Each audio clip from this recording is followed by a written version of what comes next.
ಹೊಸ ಮೈತ್ರಿ ಹೊಸ ಬೆಸುಗೆ ಕಲರವ ಮಾಡಿ ಕಾಡಿದೆ. ಹೊಸ ಮಾತು ಹೊಸ ಮುತ್ತು ಹೊಸ ಮಾತು ಹೊಸ ಮುತ್ತು ಬದುಕಿನ ತುಂಬ ತುಂಬಿದೆ.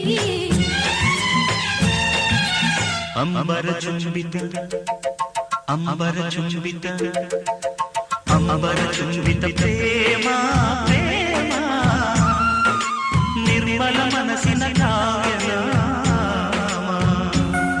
ಇದು ಕವಿ